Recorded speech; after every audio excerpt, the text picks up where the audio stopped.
everybody, this is Ryan McClanahan with HistoryThroughCards.com. Hope you're all doing very well today. This video, I want to share with you a really interesting story. It is actually about this postcard right here. This is a postcard that, first off, I didn't know anything existed for Martin Luther King Jr. During his lifetime, and I had been literally trying for decades to try to find something of his, and unfortunately all I came across was postcards and cards after he had passed in 1968.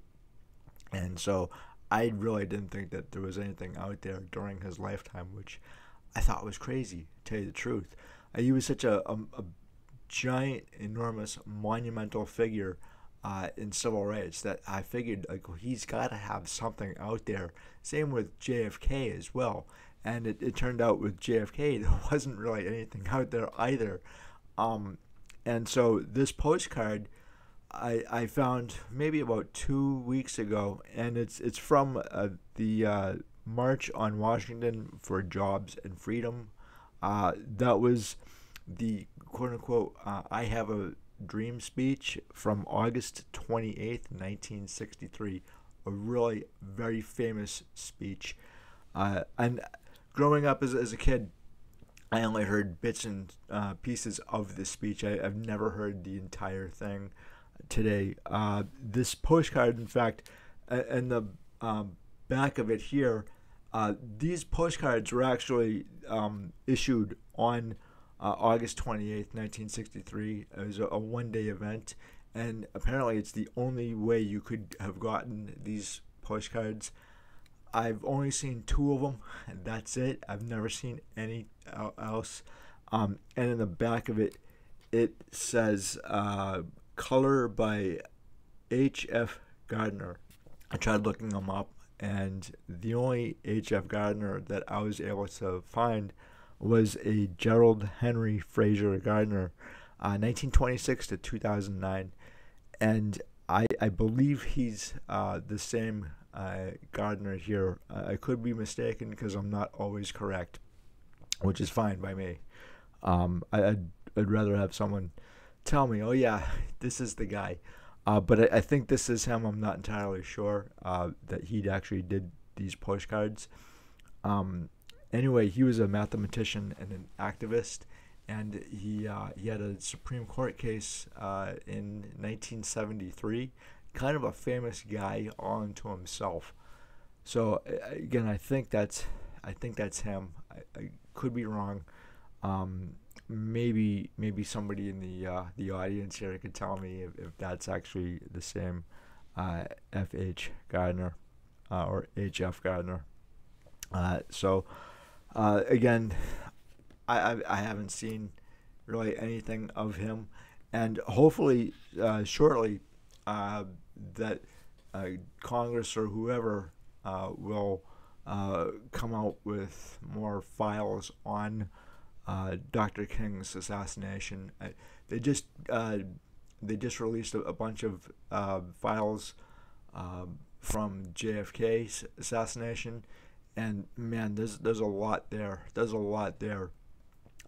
In one audio recording, you have one top mafia member, and I forget exactly who it was, that said that they got the wrong Kennedy. But Michael Francis, he's actually done a lot of work on the JFK files, and so I am going to do a video on JFK and perhaps even Bobby Kennedy.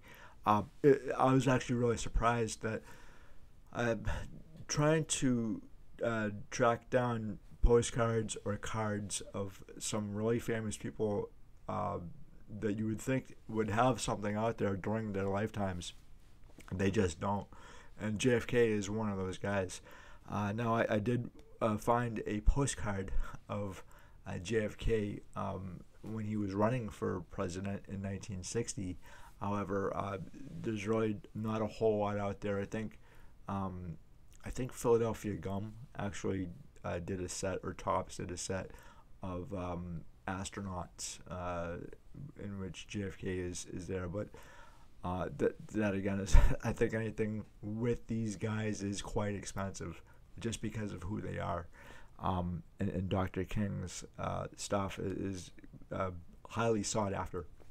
Of course, I was looking for his stuff for a very long time prior to the release of all of this information. Hopefully soon, we'll maybe find out more about what happened. Um, my own personal feeling is that uh, James Earl Ray may not have been actually the person responsible for the assassination of Dr. King back in 1968. Um, his own family actually doesn't believe that James Earl Ray had anything to do with it. So that is interesting as to why they think that. Um, and I would just say to the government, what do you have to hide? Really, with JFK, there's definitely a connection between the mafia and the not so much the FBI but the CIA. There's definitely a connection there. And if anybody thinks that Jack Ruby was not a mafia member, he definitely was. He was definitely associated. And I definitely believe Michael Franzese on this. And so he himself was a mafia member. His father was a high-level mafia member too. From everything that I read when I was a little kid about Martin Luther King Jr., and I remember that 1982 was I think the first time that a day was basically selected as a holiday for a specific person. I could be wrong again. Like I'm not always right, which is good. But I seem to remember 82 being the first time that a specific day was selected for as a national holiday, and then that was Martin Luther King here. And I think that took years and years and years. But for me personally, when I'm collecting cards, I want for baseball and sports, I want to collect cards of players during their playing days. For cards of actors, actresses, and famous people or politicians, I want cards of them during their either career or life, right? I don't want anything afterwards. It's just how I roll, I guess. So I was really surprised when I saw this, and it was actually quite cheap. It was under $15, as I remember paying. But again, I just haven't seen a whole lot out there. And Bobby Kennedy Sr., he actually has a set from Philadelphia Gum from 1968 about his life, and I think that's during his career. But again, I could be wrong. 1968 again was a very tumultuous year in American society. One thing my dad always told me, and I'll tell you guys afterwards, is that you try to treat people the way you want to be treated, no matter your skin color, race, religion, or whatever. You could be a jerk in any color. It doesn't matter. You could be a great person in any color. You can't do anything about your skin color here. It's not up to you. You could definitely do something about the way you treat other people. And again, like I had a lot more issues going on when I was a kid than the color of someone's skin. I could care less because you can't do anything about that. And so I grew up learning a lot about Martin Luther King Jr. here and hearing his speech. But when I was a kid, I only heard bits and pieces. I never heard the entire thing. So what I thought would be kind of interesting today is if I read the entire speech to you guys, because I don't think it's really kind of like been fleshed out or talked about today, the entire speech. And I've actually heard that there's two different speeches, or this speech has been cut up quite a bit. I'm not entirely sure. I found this speech through NPR of all things. Hopefully this is the entire speech, and I think you're gonna find this really interesting. So here we go. 50 years ago, a great American in whose symbolic shadow we stand today signed the Emancipation Proclamation. This momentous decree came as a great beacon light of hope to millions of Negro slaves who had been seared in the flames of withering injustice. It came as a joyous daybreak to end the long night of their captivity. But 100 years later, the Negro is still not free. 100 years later, the life of the Negro is still sadly crippled by the manacles of segregation and the chains of discrimination. 100 years later, the Negro lives on a lonely island of poverty in the midst of a vast ocean of material prosperity. 100 years later, the Negro is still languished in the corners of American society and finds himself in exile in his own land. And so we've come here today to dramatize a shameful condition. In a sense, we've come to our nation's capital to cash a check. When the architects of our republic wrote the magnificent words of the Constitution and the Declaration of Independence, they were signing a promissory note to which every American was to fall here. This note was a promise that all men, yes, black men as well as white men, would be granted the unalienable rights of life, liberty, and the pursuit of happiness. It is obvious today that America has defaulted on its promissory note insofar as her citizens of color are concerned. Instead of honoring this sacred obligation, America has given the Negro people a bad check, a check which has come back marked insufficient funds. But we refuse to believe that the Bank of Justice is bankrupt. We refuse to believe that there are insufficient funds in the great vaults of opportunity of this nation. And so we've come to cash this check, a check that will give us, upon demand, the riches of freedom and security of justice. We have come to this hallowed spot to remind America of the fierce urgency of now. This is no time to engage in the luxury of cooling off or to take a tranquilizing drug of gradualism. Now is the time to make real the promises of democracy. Now is the time to rise from the dark and desolate valley of segregation to the sunlit path of racial injustice. Now is the time to lift our nation from the quicksands of racial injustice to the solid rock of brotherhood. Now is the time to make justice a reality for all of God's children. It would be fatal for the nation to overlook the urgency of the moment. This sweltering summer of the Negro's legitimate discontent will not pass until there is an invigorating autumn of freedom and equality. 1963 is not an end, but a beginning. Those who hope that the Negro needed to blow off steam and will now be content will have a rude awakening if the nation returns to business as usual. There will be neither rest nor tranquility in America until the Negro is granted his citizenship rights. The whirlwinds of revolt will continue to shake the foundations of our nation until the bright day of justice emerges. But there is something that I must say to my people who stand on the warm threshold which leads into the palace of justice.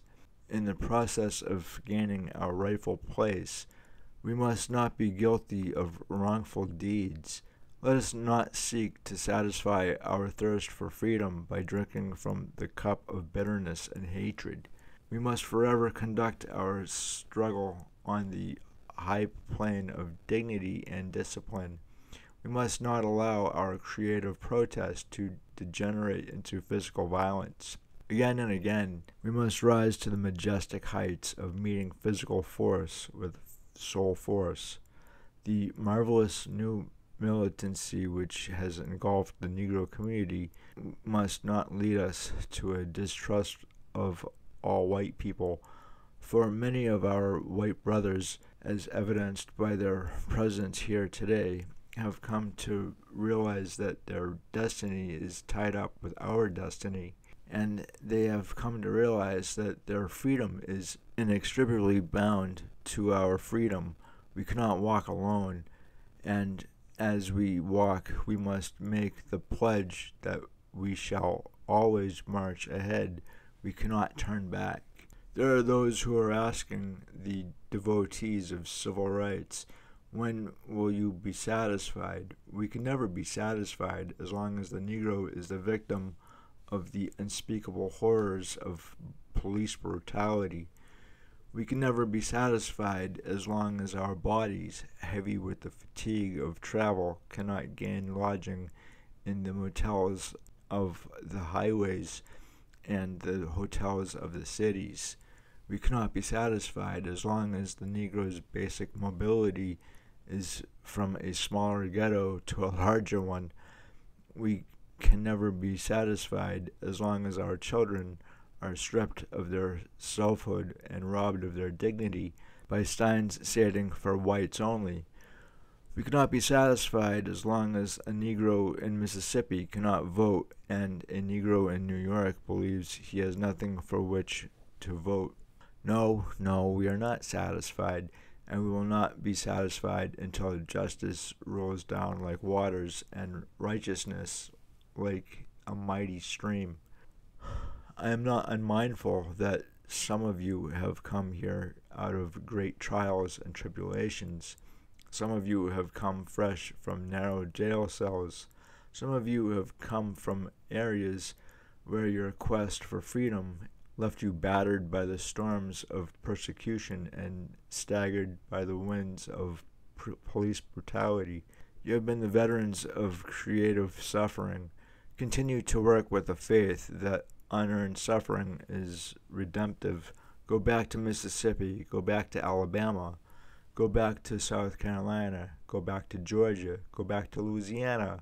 Go back to the slums and the ghettos of our northern cities, knowing that somehow the situation can and will be changed. Let us not wallow in the valley of despair. I say to you today, my friends, so even though we face the difficulties of today and tomorrow, I still have a dream. It is a dream deeply rooted in the American dream.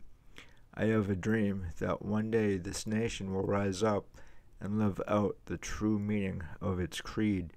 We hold these truths to be self-evident, that all men are created equal.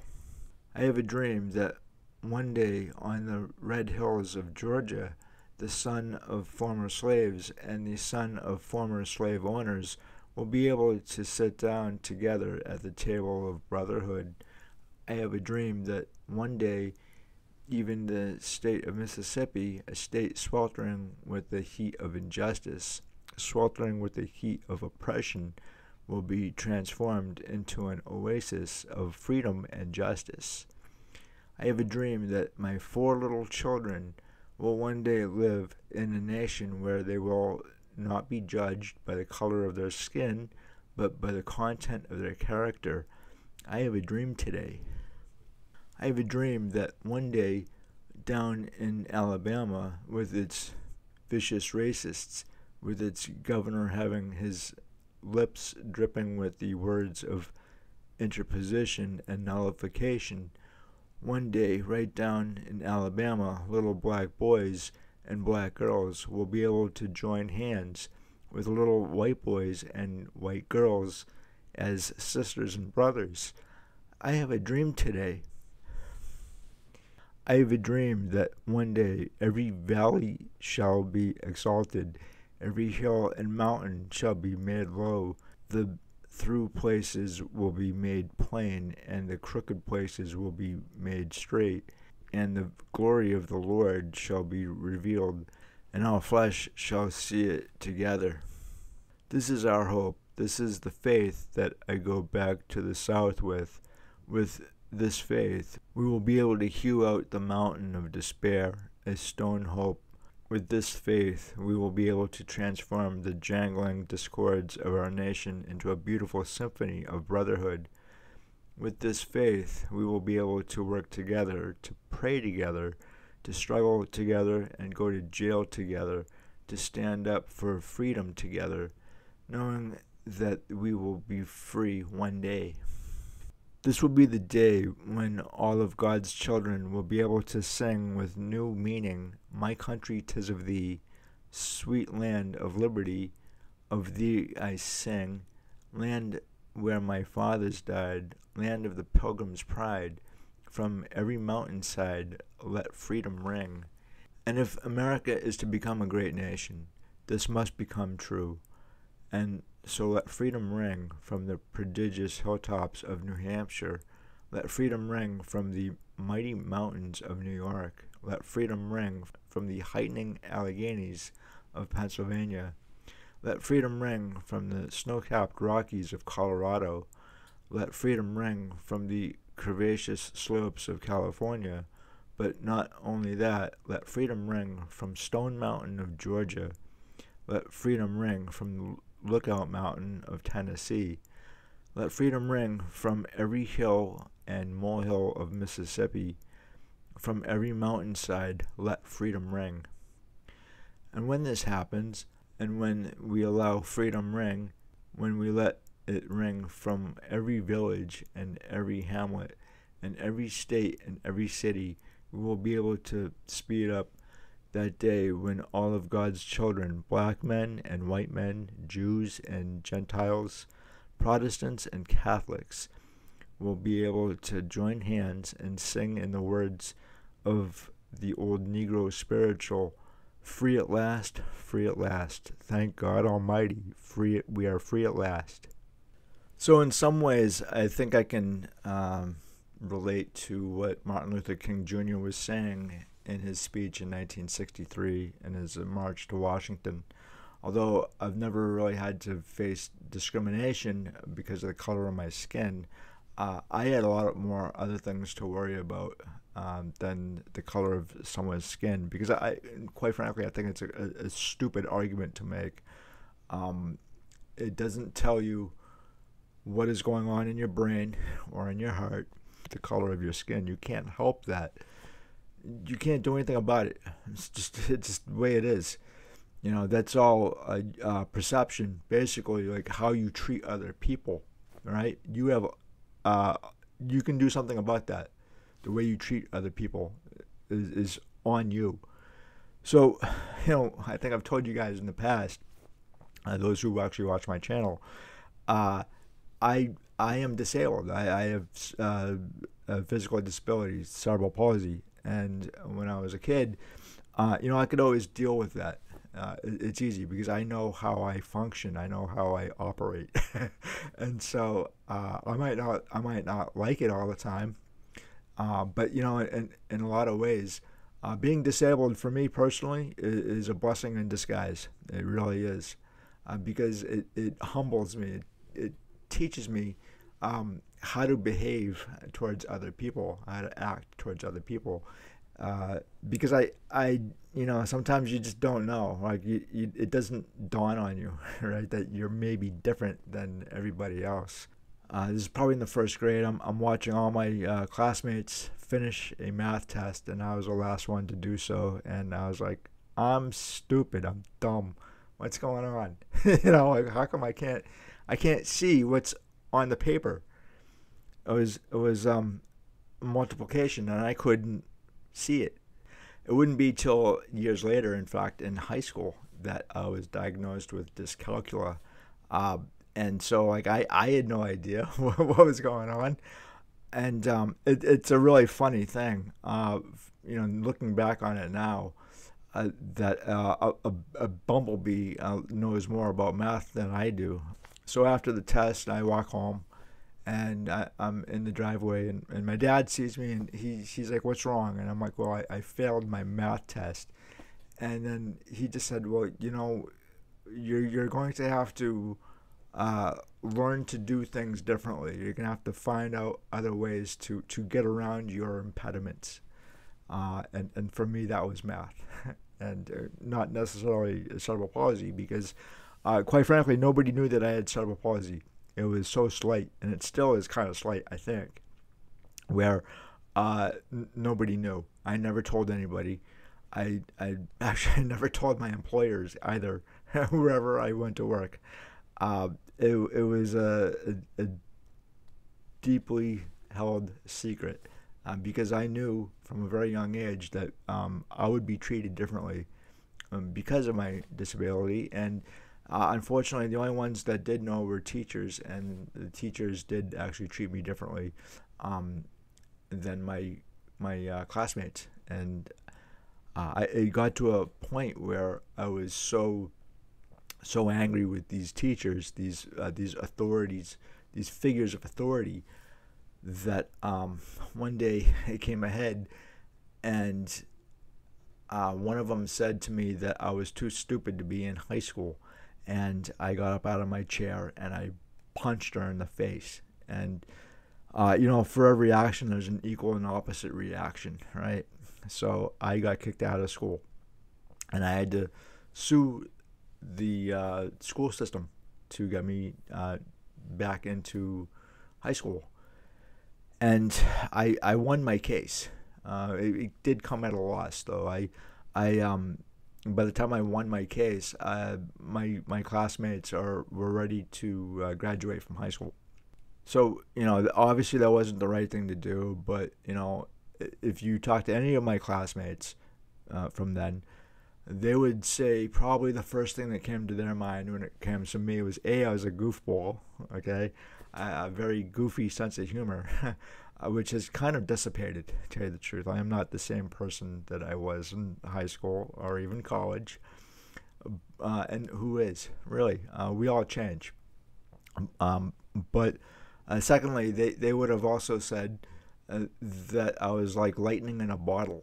I would punch first and ask questions later. And this is because I had a chip the size of Texas on my shoulders. And that was directly due to the fact that my teachers were they were not teaching me correctly. At least I thought so. I thought they were holding me back, and treating me differently than the rest of my classmates because of my disability. And so that's one of the reasons why I think that I could definitely relate to a little bit of what Martin Luther King Jr. was saying that day. I never thought much about the color of somebody's skin. That's something that you can't really do anything about. It's really in here and in here. It really is. The way you treat other people, right? So just because I had a lot of things happen to me as a kid and in my early 20s, because of my disability. That doesn't mean that I have the right to treat other people badly. It's just, you don't have that right. You really don't. And your freedom of speech, it ends at the tip of your nose, right? So I get that. I do. I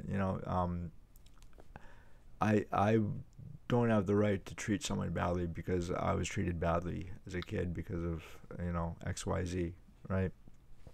And one of the reasons why I really wanted to study the hobby as I do, and to go on this thing right here and tell you guys all these great stories, is because of the fact that I did not have a good education, a formal education in school. I had to learn everything on my own. I had to pretty much figure out things on my own.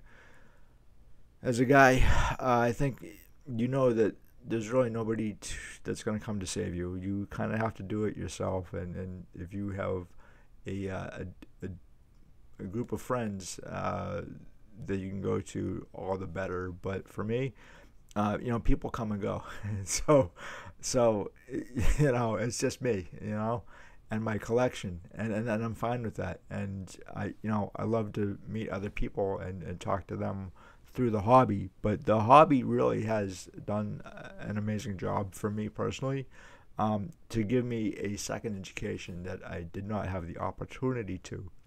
And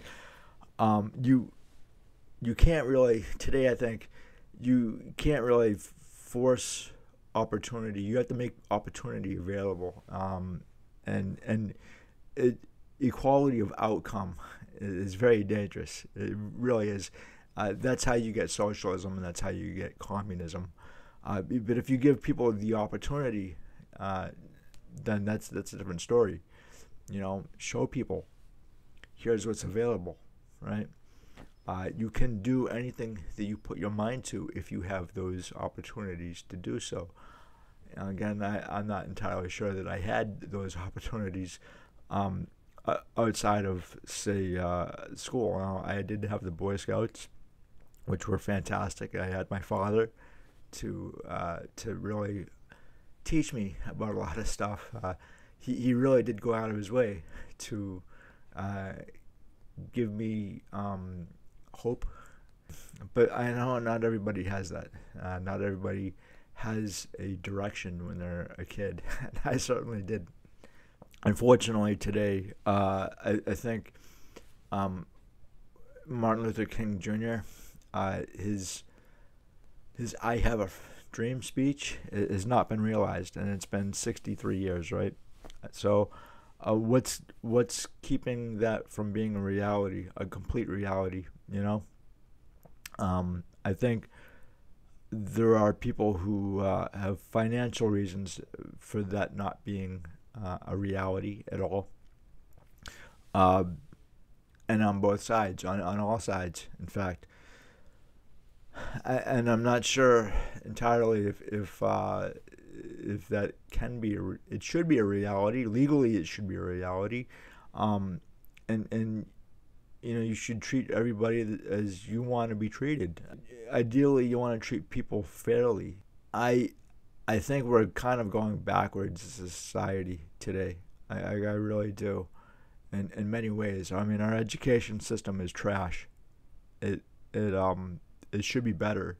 50 years ago, you had people who could read, write, and do math and graduate. Today, you're graduating people from colleges who can't read or write, um, and that's not good for society. Uh, you should have people who know what the Constitution is, the Bill of Rights is, and who are functioning today. Today, for me personally, I'm functionally illiterate when it comes to math because of dyscalculia. Now, as much as I'd love to try to do math, it doesn't make any sense for me. It just doesn't. I see it on a paper and I'm like, what is this? You could, have a UFO land right in front of me and I'd be like, okay, what is that? It's kind of like the same thing. um, when you're dealing with the human brain, all sorts of things can go wrong. Programming can go wrong, obviously. We're all fallible, that's for sure. But, I try. I really do. I try with this, and I hate this medium. I really do. You guys know who've actually talked to me in person know that I don't say and ah and all that. I just don't like this medium at all. I can't stand it.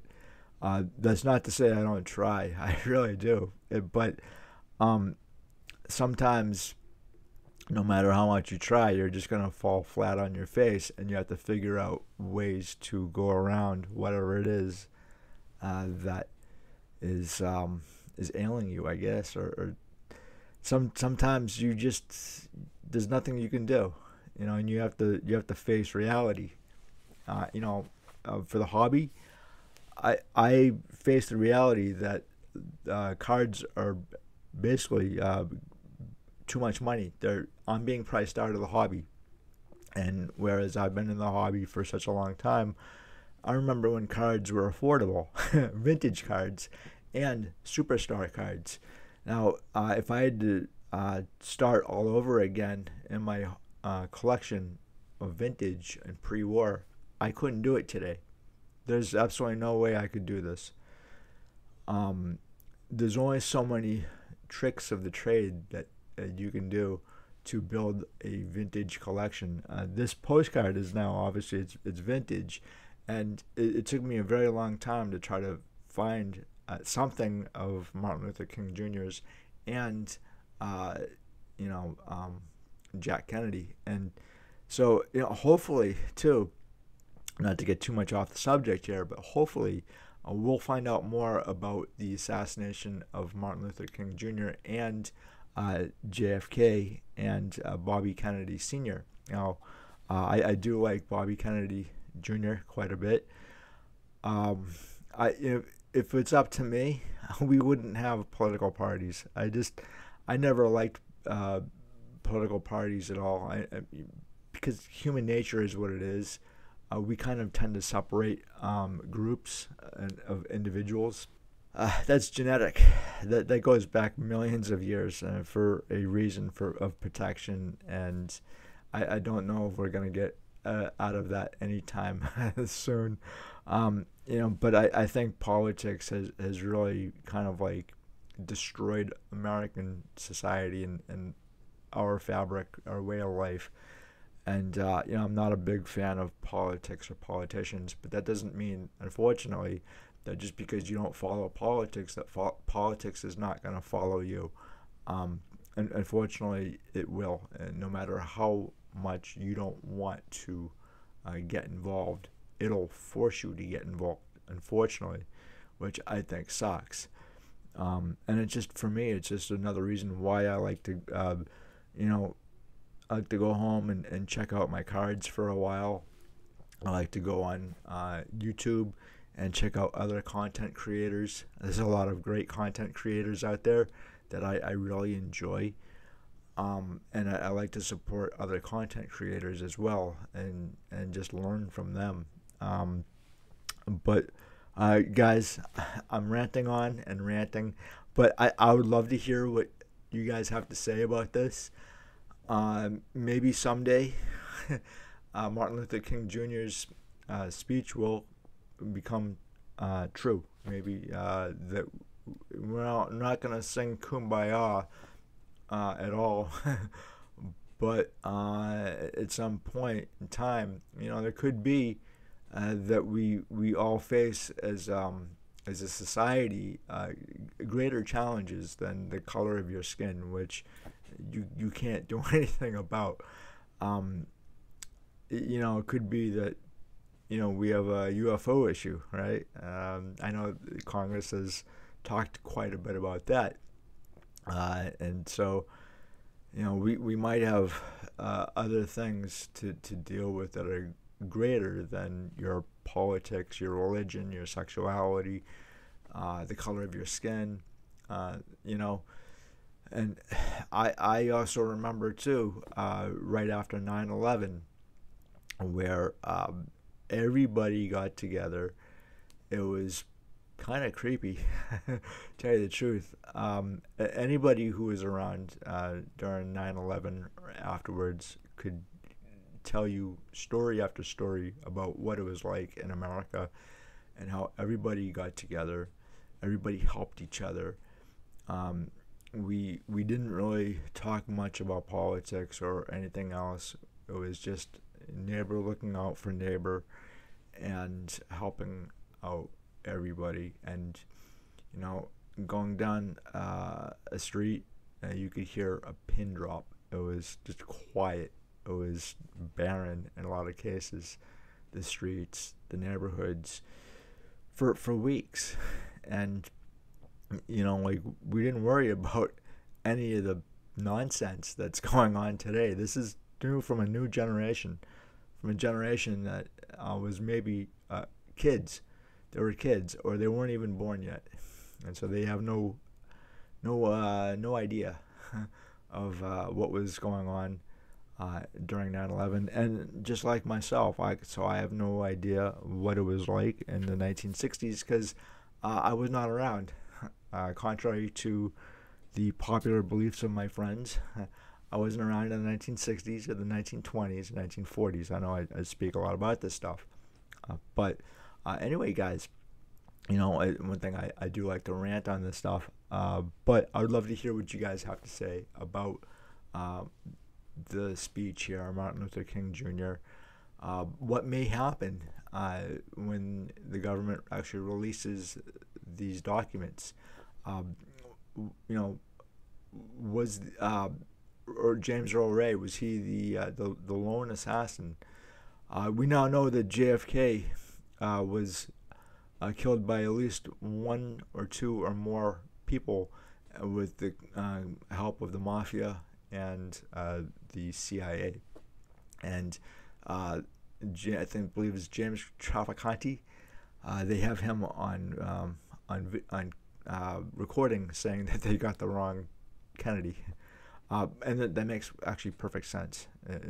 Tell you the truth, because the RFK Senior was going after the mafia, and so there's a lot there, and I'll probably discuss that and a look into the JFK files.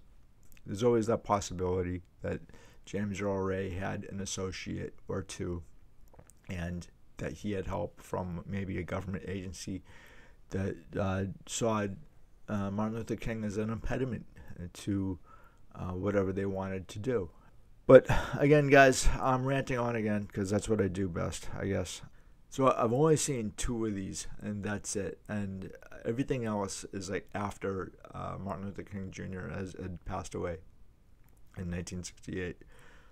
So I'd love to hear if you guys have seen any of these or anything else of Martin Luther King Jr.'s during his lifetime, because it's incredible that he just doesn't have anything before, but he has a lot of stuff afterwards. And again, I was a little kid when Martin Luther King Jr. Day was, I guess, ratified into law. And so I think that may actually be the first time that a day was just for a specific person. That was basically a law, or put on the books, if you will, as a specific day, federal holiday. I don't know of any others.